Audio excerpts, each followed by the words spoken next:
Okay, welcome everybody to class number 6. This is our 6th class, and tonight we're going to be talking about detoxification. But before I get into that, I want to just let everybody know that we will not be meeting next week because it is spring break for both the college and for the Borger school systems. So next week, March the 13th, we will not be meeting. However, I would like to invite everybody to Sarah's Health Foods that day. We're having our 30th anniversary of owning the store. So next Monday, we won't be meeting here, but if you want to stop by the store, we're going to have lots of door prizes, like hourly door prizes, and a lot of giveaways and sales, discounts. So would love for you to come by next Monday to the store. So, okay, again, we're going to be talking about detoxification. And, you know, this is one of the most important things after a nutritious diet that we can do to improve our health and reverse disease. But the first step in detoxification is to stop putting toxins in. You've got to put the brakes on it. Because, you know, what good does it do to get them out if you're just still putting them right back in as fast as you're getting them out? And there's literally, you know, last week we talked about how sugar was one of the worst toxins we can put in our body. And so, again, we're going to be talking about the poisons that's in our diets, that's in our environment, just all the ways that we get toxins in our life. But first we must answer the question, what is detoxification? You know, what are toxins, where are they found, and how can we prevent exposure to them? So let's answer the question, what exactly is detoxification? Detoxification is what your body does naturally to neutralize, transform, and get rid of unwanted toxins. It's a primary function of the body. In fact, the body has several systems in place for removing toxic waste. The main organs that compose the excretory system are the skin, liver, lungs, large intestines, and kidneys. So again, the skin aids in elimination. A lot of people don't realize that, but through sweat. That's why exercise is one way, you know, through sweating, saunas, things like that. The purpose of sweat, besides regulating body temperature, but it's also you release toxins through sweat. And then the liver does a very good job of filtering and excreting waste, hormones, drugs, and other foreign substances. The lungs help eliminate carbon dioxide. When we breathe in, it's the resulting gas that we breathe back out.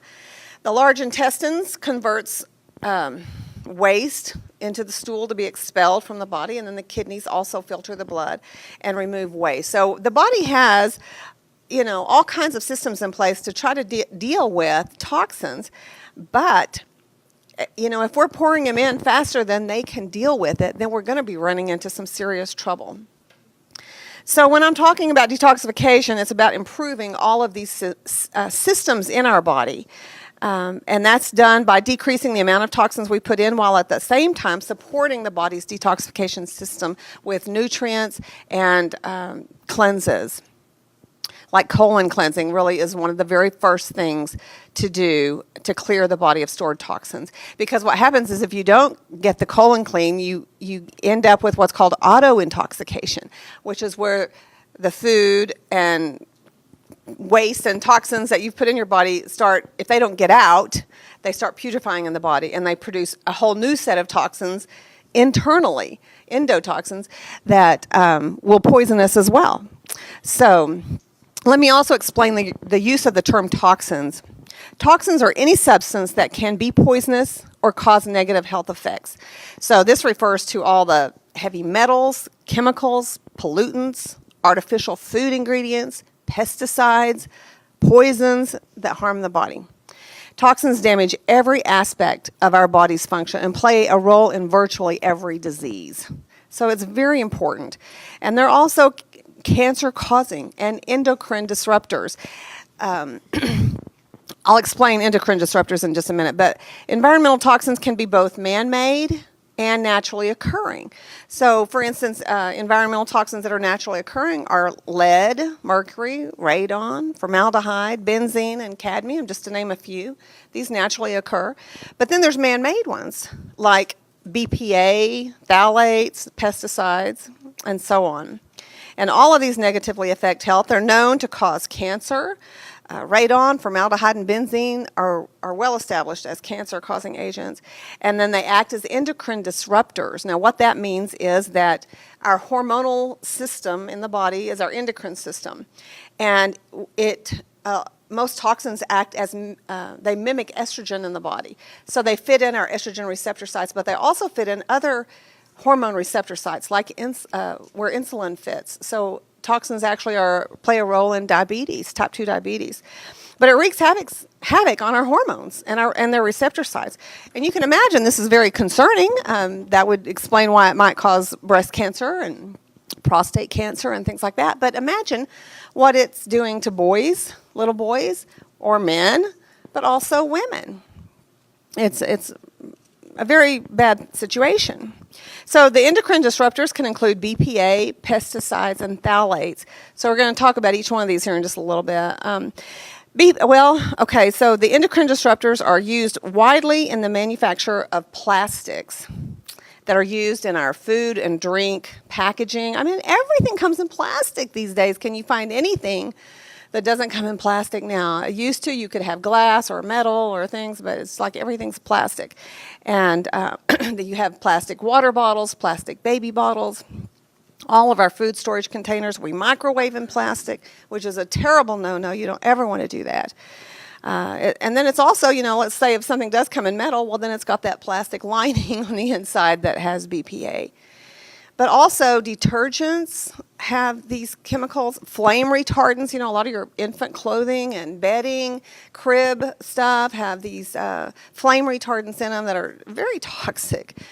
Plastics are in the toys that the babies, use, cosmetics, and then pesticides.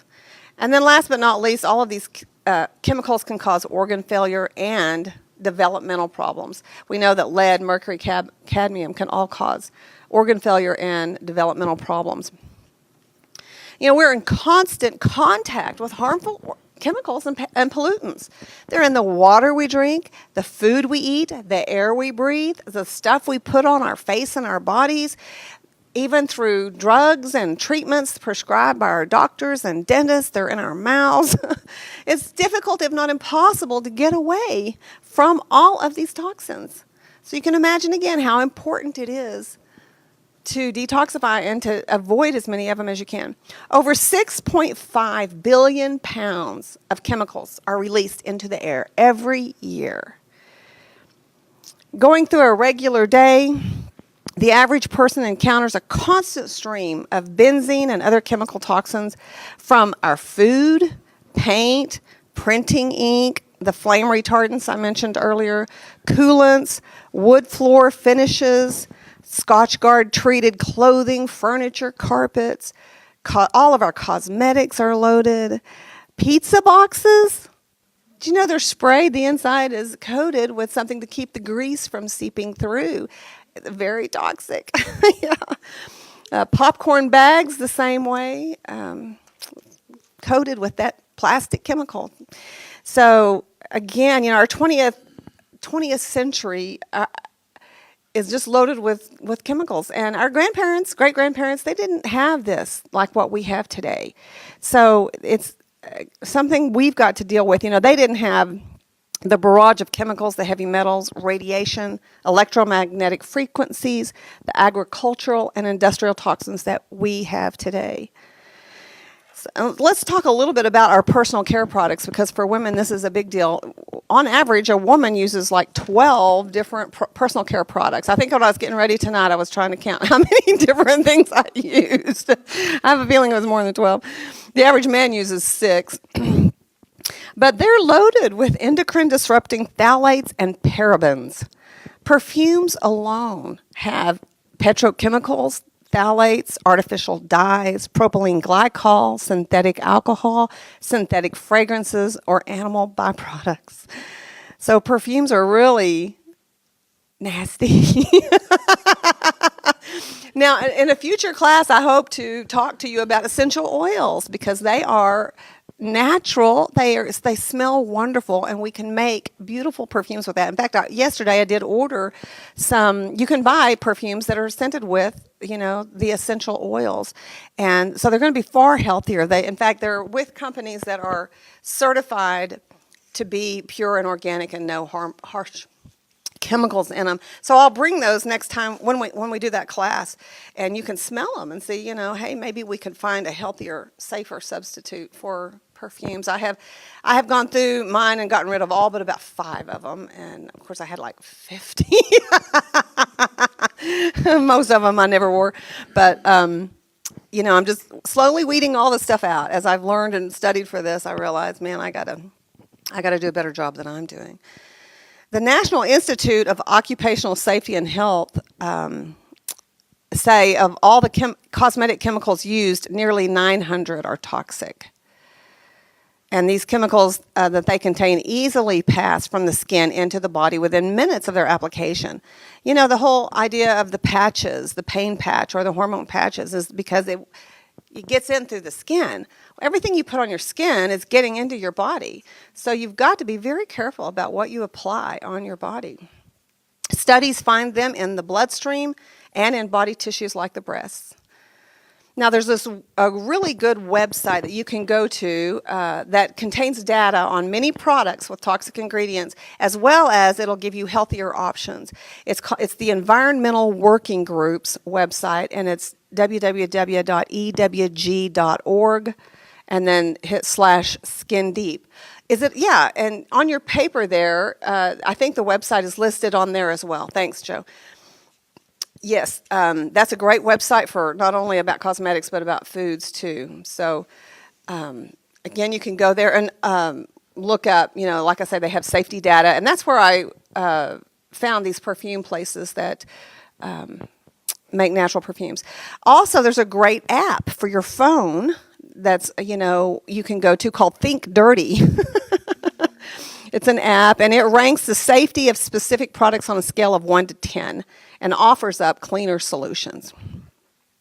There's also a website, safecosmetics.org, that you can go to. Nearly every product out there has a safer, healthier alternative. And I'll tell you, one of the best kept secrets in a health food store is their health and beauty aid department. Because all of the shampoo, I use everything from my store. I use shampoo, my skincare, deodorant, toothpaste, lotion, all of that, so that I'm, keeping that toxic load down. And so there's just so many things there that people can use, but these websites will help you find things as well. So that's just about personal care. Now, there's also the building materials. I don't know if y'all have ever heard of sick building syndrome. It's all home building materials gas off, formaldehyde and toxic chemicals, and it's in our cleaning products. It's in mattresses, furniture, our clothing. There's just a whole laundry list of chemicals in almost everything. it's I've always wanted to know, like, buy a new home or have a new home built with all new stuff, and I'm like, no, the toxic chemicals in a new home are just too much. You'd have to let it sit for about 10 years to off-gas all the chemicals in it to before it would be safe to live in. So, and honestly, as I've been reading and studying and preparing for this lesson, I have been overwhelmed with what I've learned, with what I've seen, with what I've heard about how toxins are everywhere. I mean, there's no way I can even really get it across to you. You'd have to read all of the stuff yourself to fully understand the scope, the breadth, the depth of the toxins that are out there. Hey, come on in, you guys. Just come on in and have a seat. So, and again, these toxins do all sorts of damage. They clog the liver, they block insulin receptor sites, they damage cell membranes so they won't respond to the signals, they damage our genes, they damage the DNA repair and recovery, they contribute to inflammation, blood sugar problems, digestive problems, mitochondrial disorders, hormonal imbalances, low energy, immune issues, and a host of other problems, skin issues. And the worst of which, toxins actually impair your body's ability to detoxify. That's the worst thing that can happen, because if your body's not detoxifying like it should be, then you're really in trouble. So and that's one of the things toxins will do. Eventually, they will damage your detoxification abilities, and you'll really get sick. Research is showing that toxins are far more damaging than any other known risk factor in causing disease. And when they build up over time and overload your body, they really undermine your health. Now, I want to tell you a story about a friend of mine, and she'll be watching this because she's watched all of the episodes. And she told me this that blew me away, and I think you'd want to hear this as well. She became very ill, and went to doctor after doctor to try to figure out what was wrong with her. After tons of different doctors and tests, one of the things they found was that she was high in lead, like over the charts, toxic with lead. And they could not figure out where, why, how she was getting exposed to lead. Well, one day she was reading a concealed carry magazine. She's a very big gun enthusiast. She said, it's nothing for me to go buy a new gun and go out to the shooting range and shoot 500 rounds to break it in. And one day she was reading an article in the Concealed Carry magazine about a police officer who did concealed carry classes, and he did them for 6 weeks in a row, like, one right after another for 6 weeks. It was like a boot camp thing where he did them one after another. And at the end of the 6 weeks, he fell dead, died, and it was lead overdose.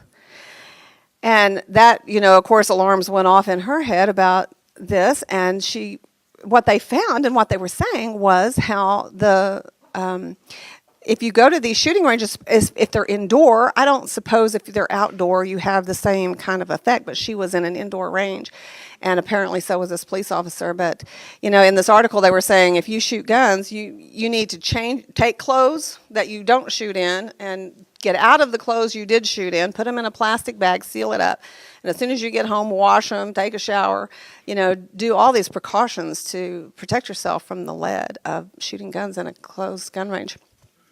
So it was good that she finally found what was causing her problem, but now it's the long process of trying to get all that out of her. It's taking a long time.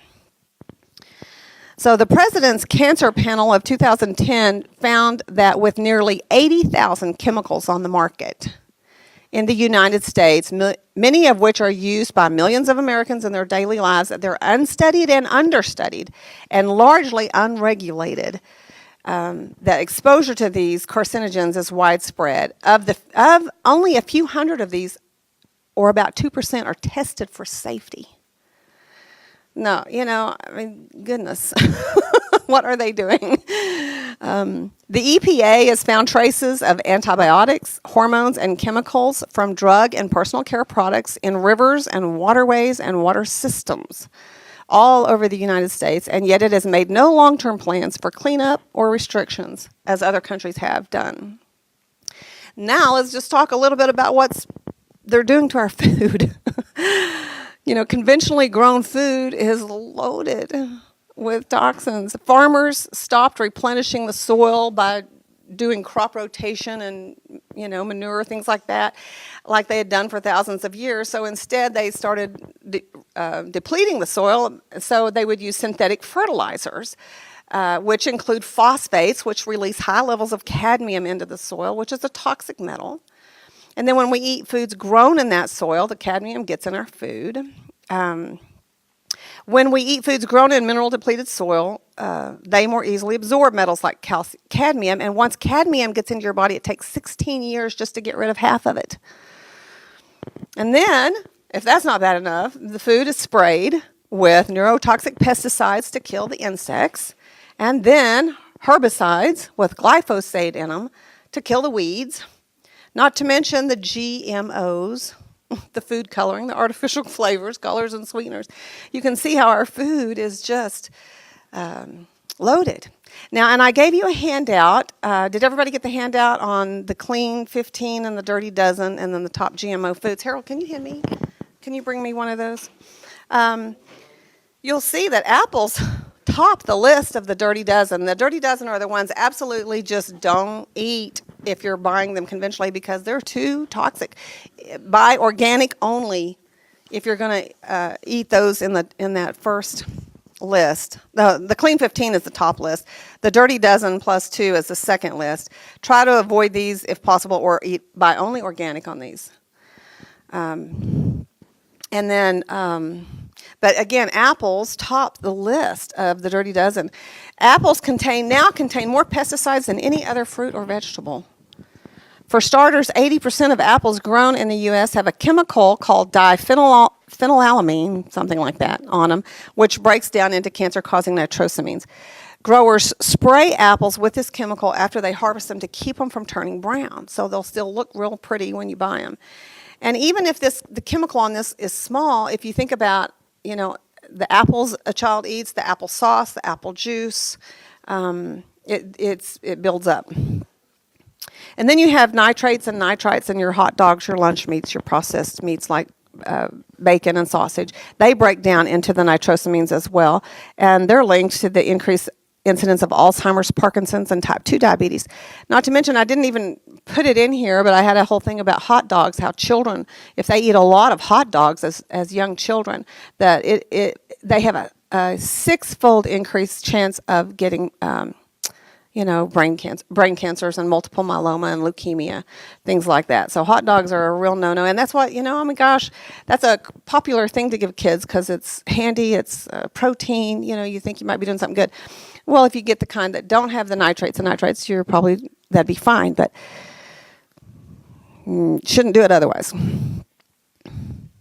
Now, glyphosate, when I went to the Truth About Cancer Symposium in Dallas, man, they had a whole thing about glyphosate that's in the herbicides, especially Monsanto's Roundup herbicide. I couldn't even begin to tell you all the stuff they said about that. It's just unbelievable.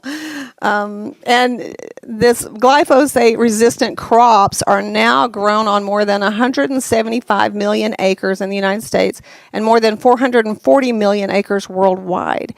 Each year, more than 300 million pounds of glyphosate-based herbicides are sprayed on American food crops, lawns, and gardens. So, you think about, well, I'll grow my garden at home, but then we use Roundup on our garden at home or on our lawns, and and they say only 1% of it actually reaches, does what it's supposed to do. The rest just washes off and gets into our waterways and pollutes our land and water supplies. So we stopped putting, stuff like that on our lawn a long time ago when our dog got cancer. And the vet said, we threw the ball for our dog all the time. Well, it was just rolling in that grass that was covered up with, Roundup and weed killer, weed and feed, stuff like that. So we stopped doing that. And we don't have the best looking lawn either, but at least it's not toxic for our pets. It's a little more work, but anyway, let's see here. There's no practical way to protect yourself from all the toxins in the environment.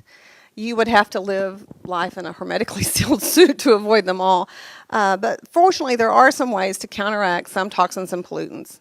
And, your body's natural detoxification process can help deal with a lot that you can't avoid. Here's just a few simple things you can do to help keep toxins down, along with the help of regular cleansing and detoxifying protocols. So again, while it's impossible to completely eliminate exposure, a few simple steps will go a long way to protect you and your family.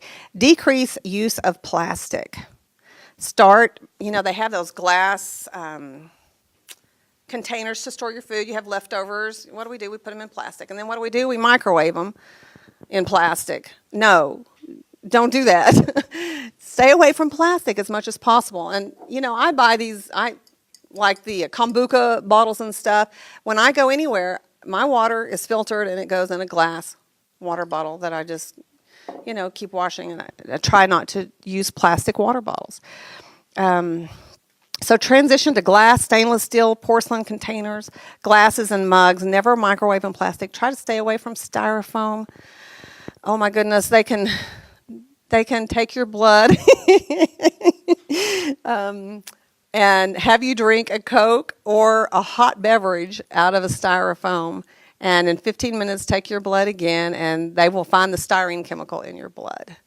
Yes. So, the Cokes are acidic, and they just erode it away. But then the hot coffee, things like that, are also just poisonous. Poisonous. You just got to stay away from that stuff. Of course, wash all produce. I think that goes without saying, but there are really good veggie washes out there. A lot of times we just run it underwater. No, you need to really wash your produce to get as much of it as you can off. Use fewer products with the word fragrance in them. Start trying to buy all fragrance-free, because otherwise fragrances are chemicals, synthetic fragrances. Check your home and air and water, and check it for radon and things like that. Try to get plenty of plants in your house. There's, I have a list here somewhere, I'll get to it in a minute, about some of the top 10 plants you can have in your home, because they really help clean the air that way. So, what we do 90% of the time, 80% of the time, it's what we do with regularity, with frequency, that's going to make a difference. And, no matter how small or mundane, these actions have the greatest impact on the quality of life. It's far easier and far cheaper to prevent cancer than it is to fight it if you get it. And it's penny wise and pound foolish to think that the price tag of clean foods, or the price tag of cleaning products, or, just cleaner body care products, that you think that price tag is worth the difference. I mean, it's worth the difference for your health. And I believe it's one of the most important things you can do, is to try to, decrease your toxic load. So now I want to talk about, if I haven't already convinced you, you should buy organically grown food. We're going to talk a little bit more. I'm going to give you several reasons why you should buy organically grown food, if at all possible. And when I was at the store the other day, almost everything I needed to buy, I could find organic. So whether it was produce, whether it was a canned good, whether it was a frozen food, I could find organic. And so we just have to start doing this, people. And here's why. Oh, and let me tell you this. Okay, so a person might ask, well, will eating organic, or as close to it as possible, for just 2 weeks make a difference? Well, a family of 5 in Sweden did just that. As part of a study, researchers put the family on a diet of conventionally grown foods for 1 week and then tested their urine. Then that was followed by 2 weeks of organic foods. When researchers tested the family members' urine for chemicals, they found that concentrations of selected pesticides decreased by 95% when the family switched to organic foods. So here's the top 10 reasons to choose organic foods today. 1, you're avoiding chemicals. If I didn't already explain that good enough before, I'll go into it some more here. Eating organically grown foods is the only way to avoid the cocktail of chemical poisons in our commercially grown food. More than 600 active chemicals are registered for agricultural use in America, to the tune of billions of pounds annually. The average application equates to about 16 pounds of chemical pesticides per person every year. Many of these chemicals were not approved by the EPA before extensive testing. The National Academy of Sciences reports that 90% of the chemicals applied to foods have not been tested for long-term safety before being deemed safe. And further, the FDA tests only 1% to 2% of foods for pesticide residue. I read another thing where they showed, it was one of these websites that I mentioned, showed like all kinds of brands of cereal and how they're finding the chemicals in the cereal, because it's, the oats that they grew for the Cheerios or whatever were grown in these soils that had all these chemicals. So, of course, it's going to be in your food. And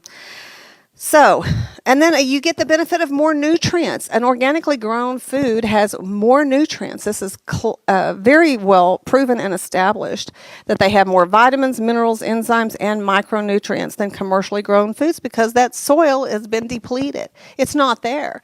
Synthetic fertilizers aren't going to cut it to give you the nutrients you need. They're not there. And in fact, cadmium will displace zinc and other minerals in the body. The Journal of Alternative and Complementary Medicine conducted a review of 41 published studies comparing the nutritional value of organically grown and conventionally grown fruits, vegetables, and grains, and concluded there are significantly more of several nutrients on organic food crops. We know this. This is well established. Further, the study verifies that 5 servings of organically grown vegetables provide an adequate allowance of vitamin C, whereas the same number of servings of conventionally grown vegetables do not. On average, organically grown foods provide 21% more iron than their conventional counterparts, 27% more vitamin C, 29% more magnesium, 13% more phosphorus, and so on. So another reason organically grown foods taste better. I mean, have you ever had a tomato that you grew yourself organically compared to what you buy in the store? But because they have more nutrition, they have more taste, and so they're going to taste better. If you really want to be known as a good cook, you got to start with fresh, clean, good food that tastes good. And then you're avoiding GMOs, which is a whole subject for another day, but we'll cover it briefly here.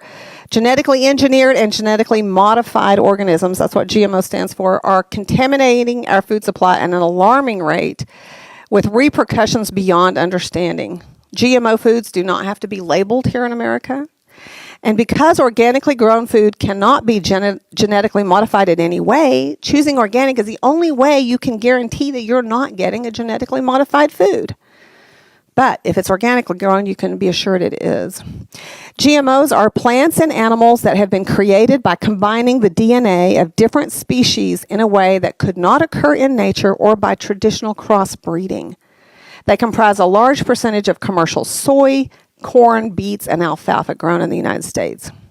Genetically engineering them makes them more resistant to crops and weather, but then they can use more chemicals on them too. GMO corn, for example, was combined with bacteria in order to produce its own insecticide called Bt toxin. Bt toxin kills insects by destroying the lining of their digestive tracts. The problem is the poison is not specific to insects. It also pokes holes in your human cells, damaging the intestines and causing leaky gut. The growing body of evidence that GMOs are dangerous prompted the American Academy of Environmental Medicine to publicly warn that it is biologically plausible for genetically modified foods to cause adverse health effects in humans. As if we didn't know. Okay, another reason to buy organically grown foods, you avoid the hormones, the antibiotics, and the drugs that they put in animals. So by buying, your meat that's grass-fed or grown healthily, you avoid all of this. Conventional meat and dairy are the highest risk foods for contamination by harmful substances. More than 90% of the pesticides Americans consume are found in the fat and tissue of meat and dairy products. 90% of the pesticides are found there. An EPA reports that a majority of pesticide intake comes from meat, poultry, fish, eggs, and dairy products because these foods are all high on the food chain. For instance, a large fish that eats a smaller fish that eats an even smaller fish accumulates all the toxins of that food chain, especially in the fatty tissue. Cows, chickens, and pigs are fed animal parts, byproducts, fish meal, and grains that are heavily and collectively laden with toxins and chemicals. Most conventionally raised livestock are also fed a combination of corn and soy, which are 90% of which is GMO. Their feed is also laced with hormones and antibiotics. Dairy cows are also given it's called a recombinant bovine growth hormone, or RBGH, to increase milk production. Well, these growth hormones in the milk get in the milk, and then when we drink it, we get them. And they've been linked to cancer, especially in women.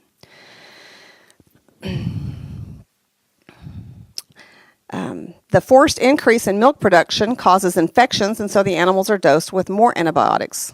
These hormones and antibiotics make their way into all dairy products and eventually your body. Tens of millions of pounds of antibiotics are used in animal feed every year. The Union of Concerned Scientists estimates that roughly 70% of antibiotics produced in the United States are fed to animals for non-therapeutic uses.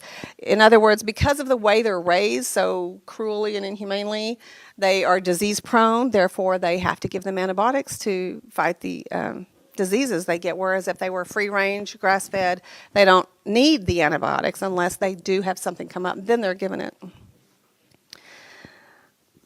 The major concerns for U.S. consumers include the early onset of puberty, growth of tumors, heightened cancer risks, and genetic problems. Many scientists and experts warn that rampant use of antibiotics in animal feed will breed an epidemic that medicine has no defense for, because what will happen is the bugs will become resistant to the antibiotics. We're already seeing that take place. So choosing organic animal products is definitely important, but especially for pregnant women and children. So another reason to buy organic is it preserves our ecosystems. Organic farmers rely on crop rotation, companion planting, and animal manure in place of synthetic fertilizers, weed killers, and pesticides. And in turn, this affects the wildlife. So our bee population, is in danger right now, and I just have to wonder if it's because of all the toxins. So bees are protected by raising things organically. Birds, wildlife, all of this plays an important role in the ecology of our earth. And then, of course, we reduce pollution and protect our water and soil. And in turn, it's going to keep our children and future safe. So, putting our money where our mouth is something we've got to do when it comes to eating healthy and taking care of ourselves. Let's see, what time is it? 7 o'clock, okay. I wanted to mention about the air again, and a simple way to help clean the air that you breathe in at your home is through plants. Now, of course, getting an air filtration system would be a great thing to do too. There are some good things out there, and of course, getting water purifiers for your water is kind of a no-brainer. But you can clean your air through house plants, because what they do is they remove carbon dioxide and return oxygen to the air. Plants can remove toxins from air, soil, and water in at least 2 ways. First, they can metabolize some toxic chemicals, releasing harmless byproducts, and second, they incorporate toxins such as heavy metals into plant tissues, thus sequestering them so they absorb them and keep them out of the air. So several studies were done that tested a lot of different house plants, and here's some that really were noted. Golden pothos, also known as devil's ivy, reduced air levels of benzene and trichloroethylene. Experiments conducted at the University of Georgia also documented the ability of different plant species to remove volatile organic chemicals such as benzene, toluene, octane, and trichloroethylene. So some of the plants that are really good at doing this, you have several of your palms. So your areca palm, lady palm, bamboo palm, and dwarf date palm. The rubber plant, English ivy, a ficus tree, Boston and Japanese ferns, peace lily, and spider plants. Now, when we recently, or it's been several years now, we remodeled a room. So we put new sheetrock up, new paint, new mud, new stains on the wood, new everything, So it smelled like a chemical factory in that room. I mean, literally, I kept that window open all the time and tried not to go in there. But when I read about how I could clean the air with plants, that's what I did. I got about 5 of these different plants and put them in there, and man, it really made a difference. So that's a very simple thing you can do. And then, eventually, hopefully in the next week or 2, we will go more into some colon cleansing and things you can do to detoxify the liver and the kidneys and the skin. So we'll cover that at a later time. Now, did I mention that we're not meeting next week? I did. I mentioned that. Okay, we're not meeting next week, but we will the week after, because next week is spring break, so we won't be meeting. So is there any questions? Have I scared you all to death? Yes. So are the veggie washes, are they actually really pretty good? Yes, the veggie washes are very good. I highly recommend them, and you can even make some yourself. I have veggie wash at our store and use it, but one time I ran out, and so I just took thieves oil from Young Living and mixed it with some water and something else. What else did I put in there? And made, huh? Yeah, it might have been vinegar, even a little bit of detergent. Just and I made my own that way. I found a recipe. But yeah, that veggie wash is really good. You can find that at United too. So What about what's a good water purifier? a good water purifier. Well, I just watched a video online today about one called Aqua True, and it looked like to me it might be one of the best things out there yet because we've been looking at water filtration for a while. We had reverse osmosis, but you know that wastes so much water. To get 1 gallon of RO water, you waste 10 gallons. And we just couldn't see how doing that was a good idea. This one, you only put the water in, and it's a reverse osmosis, but you put the water in and it filters it out. But it only does it as you fill it, the container. So you're not wasting. You know, the other systems go under your sink and are part of your, they're hooked into your plumbing. And so again, that water is just being wasted. But this, you pour the water in and then it filters it. But also the Berkey water filter system is a good one. And so, you know, even anything that's at least got carbon filtration is a major step up. It won't get everything. Reverse osmosis is about the only thing that will get everything. But the problem is it also gets minerals. And then you have mineral depleted water, which then becomes acidic because the minerals are what make water alkaline. So, you know, you need to put some minerals back in there to alkalize it a little bit. But mentioned lead, but you didn't mention anything about aluminum. There was a long time that you didn't want to bring Cokes and things out of aluminum or leave things in aluminum. yes, that's right. She mentioned aluminum, and that's still a big issue today. You know, you don't want to cook in aluminum cookware, pots and pans. You want to stay away from aluminum and the antiperspirants. Aluminum is still a very big toxic hazard that we face today. So I'm glad you mentioned that. Connie, you had some? Okay, so we have the several of the palm trees, like areca palm, date palm. I went too far. The spider plant, the ficus, English ivy, the rubber plant, peace lily, and your Boston fern.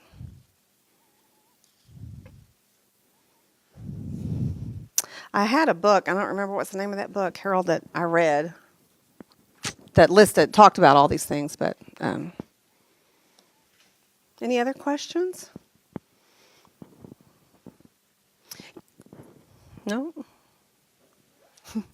Okay, well, why don't we take a 10-minute break? Let's come back at 7:20, and we're going to have Michael Mile come and talk to us about hearing God. Really looking forward to that. So come back in 10 minutes.